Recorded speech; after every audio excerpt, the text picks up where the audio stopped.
Apapun yang Anda nyatakan tentang Tuhan, pastilah benar jika Anda berada pada dimensinya. Sebaliknya, apapun yang Anda nyatakan tentang Tuhan, pastilah salah jika Anda tidak berada pada dimensinya. Maqala Mbah Mun Ajat Karimullah. Assalamualaikum warahmatullahi wabarakatuh. Kembali hadir Mbah Mun Ajat Karimullah, sebuah channel yang mengampu tasawuf dalam perspektif ilmiah eksakta. Kami adalah pelaku tarekat arwah, tarekat ruh, atau tarekat qadim, sehingga bahasan kami fokus pada entitas rohania. Tujuan utama kami yaitu dalam rangka untuk khulu fisilmi kafah. Masuklah ke dalam Islam secara kafah. Beragama harus lengkap, baik yang jasmani maupun yang rohani, yang baharu maupun yang qadim, yang duniawi maupun yang ukhrawi. Bahasan kali ini tentang hal yang paling fundamental, yakni Tuhan. Sekaligus amat bombastis karena secara spesifik yang akan kami bahas yakni Tuhan bumi, Tuhan manusia, sesembahan manusia. Walaupun terminologi ini banyak disebutkan di berbagai kitab suci, namun kebanyakan umat menganggap sebagai angin lalu saja. Manusia gamang, takut, khawatir ketika membahas tentang Tuhan. Justru karenanya Tuhan menjadi asing, tidak dikenali lagi. Padahal awaluddin ma'rifatullah, awal beragama haruslah mengenal Allah, harus mengenal Tuhannya. Bahkan saking asingnya dan takutnya terhadap Tuhan, ada ulama yang berpendapat, jangan bahas tentang zat Tuhan. Lalu, bagaimana kita bisa mengenal Tuhan? Tuhan adalah energimu, cintamu, cita-citamu, orientasi hidupmu, ketakutanmu. Sesungguhnya, istilah Tuhan sering kita dengar, sebagaimana menuhankan harta, menuhankan jabatan. Bahkan ada istilah rumah Tuhan atau Baitullah, termasuk anak Tuhan yang sering menjadi bahan bulian terhadap Rasul Isa atau Yesus. Bagi pelaku rohani itu hal yang biasa-biasa saja. Termasuk pertanyaan kubur, man robbuka, siapa Tuhanmu? Itu sesuatu yang amat gamblang dan sudah ada jawabannya saat ini, saat di dunia ini. Kita menjadi gagap karena kita tidak mengenalnya.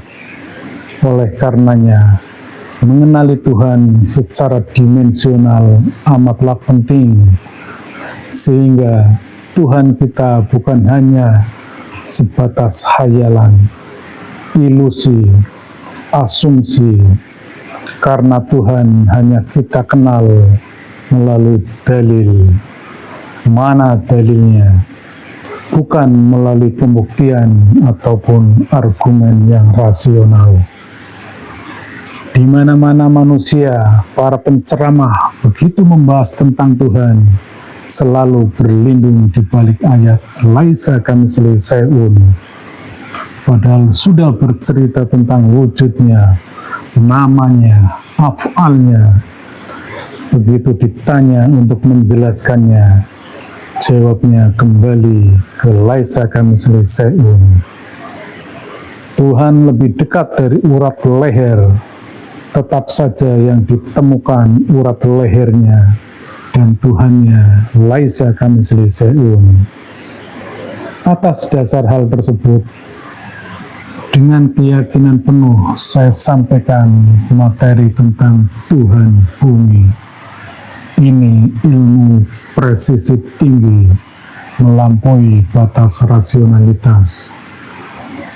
Pemirsa dimanapun berada, agar pemahaman kita lebih presisi, karena ini beresiko salah paham, mispersepsi, misleading, sehingga izinkan saya menampilkan slide berikut ini.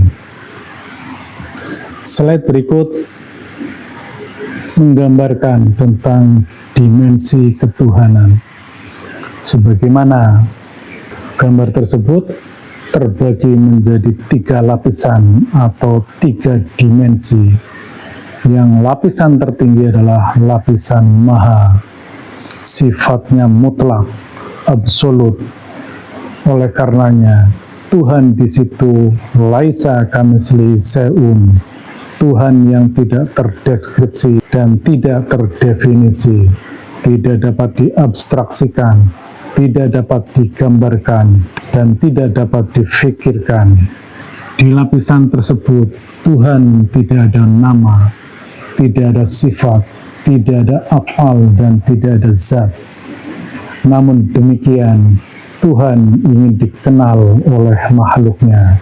Sebagaimana hadis qudsi, aku adalah perbendaharaan yang tersembunyi, maka kuciptakan makhluk agar mengenalku. Namun kalau kita cermati, ternyata Tuhan menciptakan makhluknya secara gradatif. Pemirsa dimanapun berada, bahwa Tuhan di alam maha qadim, di atas ars, di ujung akhirat tertinggi, itu mempunyai dimensi yang amat tinggi. Tidak mungkin kita bersambung di alam itu, apalagi bagi rohani yang belum teraktivasi, jauh dari mencukupi. Baiklah, kita turun ke dimensi di bawahnya, yaitu alam qadim. Di situ bentuknya adalah nur atau ruh atau cahaya, dan cahaya adalah partikel gelombang. Ini adalah alam qadim, alam yang tidak terikat oleh ruang dan waktu. Alam ini merupakan manifestasi Tuhan pada tingkatan yang pertama, setelah Tuhan yang tidak mungkin diketahui di alam laisa kamitslihi syai'un, maka di alam qadim Tuhan mewujud dalam bentuk ruh, partikel gelombang. Sosok Tuhan di alam ini wujudnya adalah rohani Rasul. Rohani Rasul adalah adaptor dimensional, router rohani yang mengadaptasi alam maha ruh dengan ruh manusia di dunia ini. Pada prinsipnya, representasi Tuhan di alam qadim bentuknya adalah partikel dan gelombang. Dan hanya hamba-hamba yang disucikan yang bisa mengakses alam itu. Ini poin pentingnya. Kita turun ke dimensi yang paling rendah, yaitu alam dunia ini, alam materi, alam yang sifatnya relatif, fisik, dan baharu, alam yang bisa dipahami oleh akal rasional, alam yang dibatasi oleh ruang dan waktu, terikat hukum sunatullah yang dapat dimanipulasi, diimitasi, dimasalisasi, dan direproduksi. Jadi seluruh entitas yang ada di dunia ini semuanya dapat dimanipulasi, karena dia bukan entitas yang genuine, dia bukan entitas yang qadim. Demikian halnya Tuhan di alam ini pun ada representasinya. Tidak mungkin Tuhan yang laisa kamitslihi syai'un, yang maha mutlak, berada di alam relatif. Silakan tunjukkan sesuatu yang mutlak yang ada di dunia ini. Pastilah tidak ada, karena pasti tidak kompatibel. Demikian halnya Quran surat Toha ayat 14. Bismillahirrahmanirrahim. Innani annallahu la ilaha illa ana fa'budni. Sungguh aku ini Allah, tiada Tuhan selain aku, maka sembahlah aku. Hakikatnya itu adalah kalamullah, perkataan Allah. Tapi tidak mungkin perkataan Allah yang laisa kamitslihi syai'un mewujud di alam realitas ini tanpa ada perantaranya. Oleh karenanya, kalamullah di alam realitas ini adalah perkataan manusia yang menyatakan innani anallah, tiada Tuhan selain aku. Itu adalah Nabi Muhammad. Jadi Nabi Muhammad di situ bertindak sebagai Tuhan bumi. Tetapi dia bukan Tuhan. Dia adalah representasi Tuhan. Banyak sekali ayat-ayat yang mendukung ini. Semisal wama romaita idza romaita. Bukan kamu yang melempar, tetapi aku yang melempar. Bukan kamu yang bicara, tetapi aku yang bicara. Bukan kamu yang melangkah, tetapi aku yang melangkah. Itu adalah perkataan Tuhan pada hakikatnya. Tetapi yang bicara di dunia ini adalah manusia. Dan kita juga mengenal istilah sibghatullah, manusia celupan Tuhan, yang pada prinsipnya tindakan manusia yang bermakom sibghatullah merupakan representasi tindakan Tuhan di alam dunia ini. Lebih lanjut juga ada perkataan Yesus, akulah jalan hidup, jalan kebenaran. Tidak ada seorang pun dapat sampai kepada Bapa tanpa melalui aku. Kurang lebih seperti itu. Yang artinya Yesus atau Nabi Isa adalah representasi Tuhan di dunia ini. Sebagai ilustrasi dapat dilihat pada gambar di kanan bawah. Itu adalah gambaran bagaimana ruhani manusia dapat bersambung dengan tali wasilah. Tali wasilah adalah sebuah tali kebersambungan Allah yang maha ruhani dengan ruhani manusia di bumi ini melalui ruhani Rasul selaku adaptor dimensional yang mengadaptasi alam ketuhanan dengan alam dunia ini. Nabi atau Rasul di dunia ini bersifat sebagai transmitter rohani. Sebagai contoh, di masa Nabi Musa, maka Musa adalah sebagai transmitternya.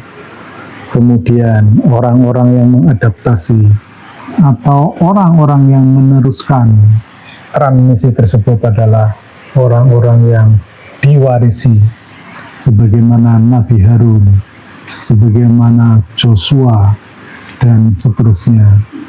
Sampai suatu saat frekuensi itu hilang, maka Tuhan mengirimkan utusannya berikutnya.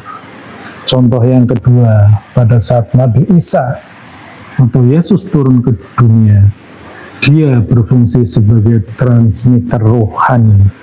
Ketika Nabi Isa wafat, atau orang-orang menyebutnya diangkat rohaninya, padahal semua nabi, semua rasul kalau wafat ya pastilah rohaninya diangkat masuk ke dalam sistem wasilah. Jadi kita seringkali terkecoh dengan yang namanya istilah. Apapun istilahnya, mau diangkat, mau wafat, tetap saja sekelas nabi dan rasul, rohaninya pasti sudah bersambung ke dalam sistem wasilah. Maka Nabi Isa kemudian dilanjutkan transmitternya itu oleh murid-muridnya yang dikenal dengan 12 Rasul. Dan istilah Rasul ini pun ternyata di Al-Quran itu ada. Banyak yang menyebutkan Rasulun min anfusikum, utusan Tuhan pada setiap zaman. Ketika Nabi Isa sudah wafat, maka dia diteruskan oleh sahabat-sahabatnya. Dia berfungsi sebagai Rasulun min anfusikum. Ada Matius, Yakobus, Yudas, dan seterusnya. Dan bahkan ada suatu masa yang kita menemukan nama seperti Paulus. Beliau juga meneruskan sistem transmitter tersebut.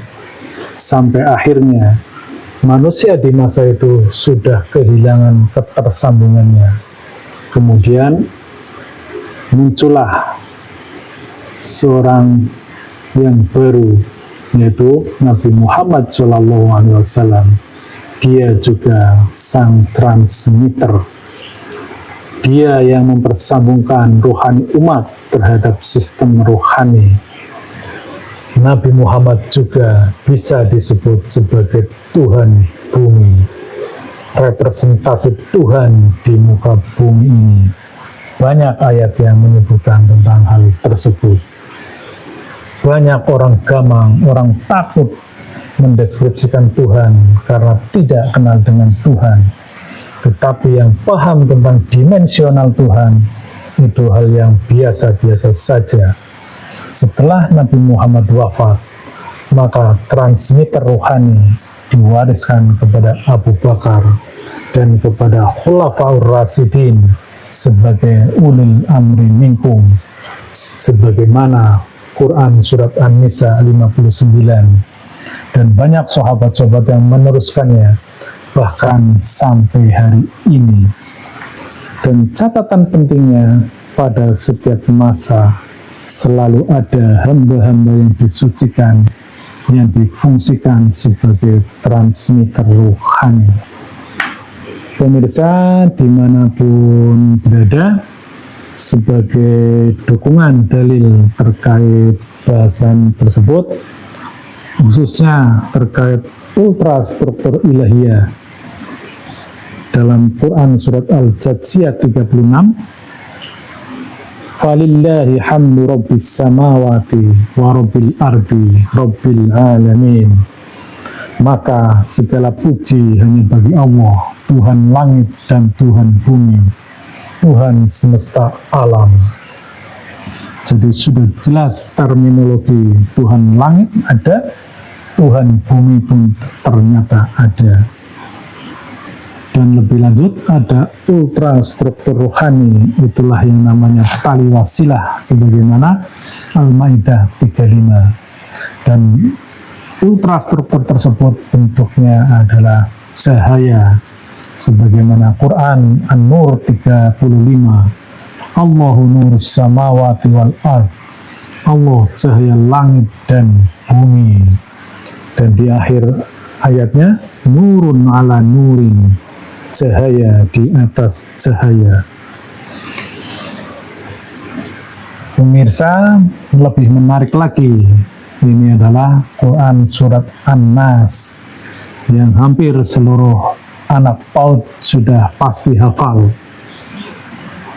Bismillahirrahmanirrahim. Qul a'udzu birabbin nas.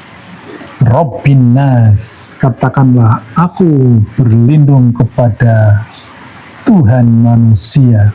Rabbin nas, Malikin nas, Raja manusia, Ilahin nas, sembahan manusia. Saya ternyata masih belum punya kekuatan untuk membedah ayat ini lebih jauh lagi. Tapi satu hal saya tanyakan, siapakah Raja manusia? Sebagai gambaran, kalau saya sampaikan siapa Raja Monyet, apakah ia manusia? Siapa Raja Cacing? Pastilah Raja Monyet adalah monyet juga, Raja Cacing adalah cacing juga, Raja manusia pastilah manusia juga. Kemudian ada sebuah hadis yang menyatakan juga, Innallaha khalaqa Adama ala suratih. Sesungguhnya Allah menciptakan Adam sesuai dengan bentuknya. ini juga kalau kita buka tafsir tentang hadis ini, maka melintir ke sana kemari karena tidak memahami dimensionalnya. Kalau representasi Tuhan di bumi itu pastilah dia manusia, dan dia menyerupai Adam. Lebih lanjut pada Quran surat Al-Anbiya ayat ke-7 yang artinya, dan kami tidak mengutus sebelum engkau melainkan beberapa orang laki-laki yang kami beri wahyu kepada mereka. Artinya sudah dapat disimpulkan bahwa representasi Tuhan bumi adalah seorang manusia dan dia laki-laki. Lebih lanjut, Quran surat Al-Imran 59, sesungguhnya perumpamaan penciptaan Isa bagi Allah seperti Adam. Dia menciptakannya dari tanah, kemudian dia berkata kepadanya, kun fayakun. Kemudian Al-Shad 75, Allah berfirman, wahai iblis, apakah yang menghalangimu untuk bersujud kepada yang telah aku ciptakan dengan kedua tanganku? Jadi iblis ternyata disuruh menyembah Adam, bukan Adamnya, tetapi representasi Tuhan di balik wujud Adam. Itulah poin pentingnya. Itulah rohani yang telah bersambung dengan Sang Maha Ruh. Pemirsa dimanapun berada, selanjutnya kami sampaikan poin-poin kritikal. Yang pertama, Tuhan secara hakikat yang berada di atas ars, Maliki Yaumiddin, puncak akhirat tertinggi, tidak mungkin dikenali manusia, karena dia berada di alam maha yang laisa kamitslihi syai'un. Oleh karenanya, kita tidak perlu memikirkan Tuhan di alam tersebut. Anda bisa menemukan banyak dalilnya, namun saya pastikan Tuhannya tidak akan Anda temukan. Yang kedua, Tuhan di alam intermediate atau alam qadim, berbentuk nur, ruh, atau cahaya. Manifestasinya berupa satu, sosok utusannya berbentuk ruh, itulah rohani Rasul. Sistem pengaturannya, urusan semesta bentuknya cahaya, namanya malaikat. Kalamnya pun berbentuk cahaya, ruh ataupun nur, dan dikenal dengan Quran Qadim atau kalam Qadim. Kehidupan di alam Qadim namanya alam akhirat. Semuanya yang ada di alam Qadim dapat diakses oleh manusia di dunia ini melalui ruhaninya bagi hamba-hamba yang telah tersucikan ruhaninya. Kemudian yang ketiga, Tuhan bumi adalah representasi Tuhan di alam dunia ini. Sifatnya baharu, ada umur teknisnya, sehingga pastilah dia wafat. Wujudnya manusia, laki-laki, bisa seorang rasul, bisa seorang nabi, dan yang pasti hamba-hamba yang disucikan ruhaninya. Perkataan Tuhan di bumi wujudnya kitab suci adalah perkataan Rasul sebagai representasi Tuhan yang ada di bumi. Karena Tuhan yang Maha Absolut tidak mungkin bisa berbicara di alam realitas di dunia ini. Bahkan Tuhan di bumi, tindakannya pun merepresentasikan dari Tuhan. Itulah sibghatullah. Ada banyak ayat dan hadis menyebutkan hal ini. Wa ma rumaita idh rumaita walakinnallaha roma. Poin pentingnya adalah selalu ada hamba yang di posisi ini. Siapakah dia? Inilah PR besar kita. Ketika kita mau beragama dan mengenal Allah, kita harus mengenalnya. Kemudian yang terakhir, stop dan akhiri bulian terhadap Yesus atau Rasul Isa sebagai anak Tuhan. Beliau bukan sekedar anak Tuhan, bahkan secara dimensional beliau itu Tuhan bumi. Sebagaimana rasul-rasul yang lain, beliau sibghatullah, manusia celupan Tuhan. Segala tindakannya adalah manifestasi dari Tuhan yang absolut di atas ars. Bahkan Rasul Muhammad secara amat tegas menyatakan, sungguh aku ini Allah, tiada Tuhan selain aku, maka sembahlah aku. Sebagaimana Quran surat Toha ayat 14. Namun secara hakikat perkataan tersebut adalah kalamullah, perkataan Allah yang diwujudkan di alam materi di dunia ini. Sekali lagi saya sampaikan, setiap Rasul tidak pernah menyalahkan Rasul terdahulu, walaupun jaraknya ratusan dan ribuan tahun, dan dia juga membenarkan kitab-kitab sucinya yang terdahulu. Kemudian hal lainnya, stop untuk menyembah Tuhan khayalan, Tuhan ilusi, Tuhan angan-angan, Tuhan hasil kreativitas akal, hanya berdasarkan teks literal, diolah di otak, kemudian dipersepsikan. Sekali lagi, stop Tuhan model seperti ini. Temukanlah Tuhan bumi, karena Allah selalu mengutus hamba-hamba yang disucikan rohaninya untuk menjaga fungsi nubuah dan pewahyuan, untuk mentransmisikan rohani manusia kepada Tuhan melalui tali wasilah. Sosok tersebut bisa ulil amri minkum, rasulun min anfusikum, waliyan mursida, al-ulama warasatul anbiya. Demikian, billahi anta maksudi, waridu kamaglubi. Wassalamualaikum warahmatullahi wabarakatuh.